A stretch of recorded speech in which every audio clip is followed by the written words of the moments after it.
Society, Maurice Imhoff. Maurice, good to see you. Always good to see you, Bart. Thanks for having me. Yeah, I just saw Maurice last week. It was a big week for you last week. Yes. You had a couple of major events, including the 5th annual Jackson County, Michigan Historical Society banquet.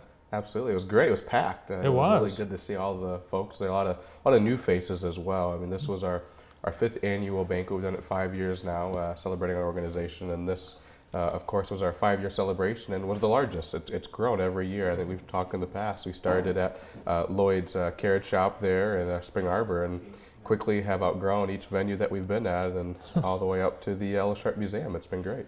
You know, I've been to every single one of them. You have? Yeah, I didn't realize it until I started counting them up. Well, thank you. Always happy to have you. This was a great get for your entertainment, the Jazzy Jets from JC. And these people, they were all honored with a state resolution. What was that? Yeah, so those are members of the 102nd U.S. Colored Troops, the Gospel Army Black History Group out of Jackson. You've seen us around quite a bit probably, but you know, the state legislature wanted to honor and recognize those guys for their work. These past couple of years, we've built it to be the largest student living history group in the nation, comprised of about 40 high school and college students. We had a nice handful of them there, and it was nice to have both Senator Schink and Rep. Smoltz to be able to recognize them and honor their work. And these are some of the award winners. Phil Willis, what was he honored with? Well, he had our Lifetime Achievement Award, and as we know, his work has been pretty remarkable here in Jackson County, particularly over with the Lost Railway Museum, right? And it was really nice to see him get recognized with a really great group of folks in attendance. And of course his family, his many family members who joined us that night. But you mentioned the Jazzy Jets.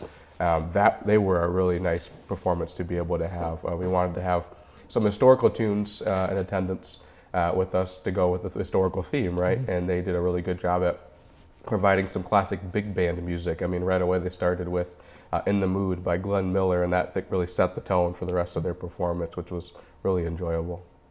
Yes. I've Got a Girl in Kalamazoo was a big favorite too. Yes. Now, besides Phil Willis, there were a couple of other awards presented. Yes, I'm blanking on the names of our historical preservation, but I know the project was over in Concord. They helped to restore one of their unique buildings out there in Concord, and they did a pretty remarkable job at such. Tyler? Is it Tyler Construction? Yes, that is correct. Yes, Tyler Construction, the Tyler family. Yep, so that award goes to an organization or a group of or person who really invest in preserving a structure or a project here in Jackson County. So we've honored one for the past several years now, and this one went to Concord.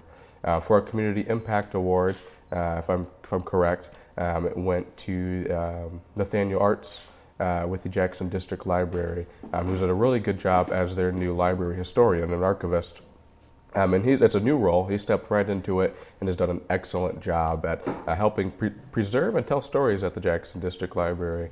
Libraries are one of our key institutions across America for preserving America's history. And here he's worked to preserve a variety of different artifacts, photos, letters, and he's been a really good partner of ours to have at the Historical Society. Great choices for your award winners. And if you've been in downtown Concord, have you seen what the Tyler family has done? It's unbelievable. The old Shannon's Market has been completely restored, and it's going to be, I think, mixed use, some retail, some housing, and a shop. They want to bring back some original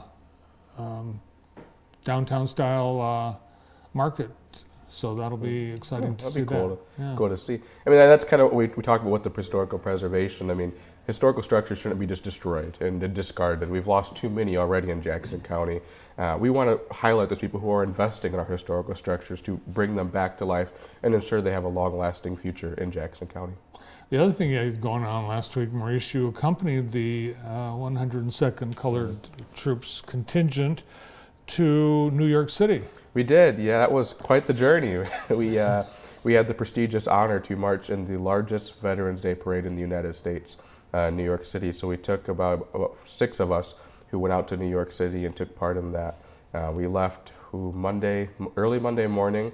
We realized early on that we couldn't fly all of our equipment there, the big flags, rifles, so we had to ship all of that there. And not only the shipping, but also the air travel with the government shutdown and such. We were really worried that if we could make it, but it all worked out perfectly fine, and it was quite an honor and quite remarkable. The people of New York were really excited. You don't have African American living historians across the country really at all, especially young ones, and to see, I mean, thousands of people really get excited about that was really cool. And we made it back roughly about 1 a.m. the night before the banquet, and got a little bit of sleep and then jumped right into that the next day. So it was really busy. How do you recruit members to be in this living history group? Are they like the Civil War muster, people that are interested in that history? Yes, and we're across the state of Michigan. Of course, the majority of members are from Jackson and Lansing, but the majority are from this area. A lot of the guys are highly interested in history, but I'll be honest, the majority of guys have come from their friends being a part of it. So they see their friends doing it, and they're like, "Oh, that looks cool," or they have 3 friends doing it, and they say, "Well, you guys are off doing this. I want to go too." So it's which has drawn an interest. And of course, the first event or two, like myself, it was all about the rifles and the action and stuff like that. But after those first 1 or 2 events, you really start to get a passion for the history that you're telling.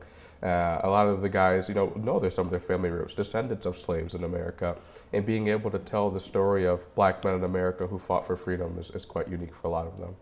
Maurice, at the banquet, you shared some of the accomplishments of the organization in the past year, and I think you had one of the notes you had was the success you've had in fundraising and getting grants and memberships. Yeah, it's been good. We've raised over $172,000 for the Historical Society in just 5 years. And that's thanks to all of our partners that we've been able to have, notably the LH Field Foundation. We all know the Fields department store that used to exist here. So it's really great to be able to have them as a partner of our organization. And historical markers, that's been our next biggest accomplishment, I'd say. Over 20 historical markers across Jackson County, being able to highlight different aspects, as we've talked about in the show a few times, of Jackson County's history. What's the next big thing for the organization? The next big thing, wow, the silencer isn't working today. But the next big thing is our America 250 project. We're having an America 250 exhibit telling the story of Jackson County's revolutionary ties and further on at the Jackson Amtrak station. So that's a new partnership that we've got with them, is to be able to host this exhibit at the oldest operating passenger depot in the United States. So that's a really cool tie-in to be able to hold an America 250 exhibit at a historic location. So working diligently on that project currently. Yeah, that's an awesome asset that we have here. Thank you. Great job with your social media. A lot of great history about Jackson in your feeds, and I appreciate that. And you're always looking for people to join. Yes, absolutely. You can become a member today. We have individual membership, couple memberships, and lifetime memberships. All of those memberships help to tell the story of Jackson County, and we hope to see those members involved at some of our events and programs. Awesome. Thanks for all you do for the community and history. Certainly. Good to see you. Thank you. Good to see you as well. Thank you, guys. Maurice Imhoff, President of the Jackson County, Michigan Historical Society.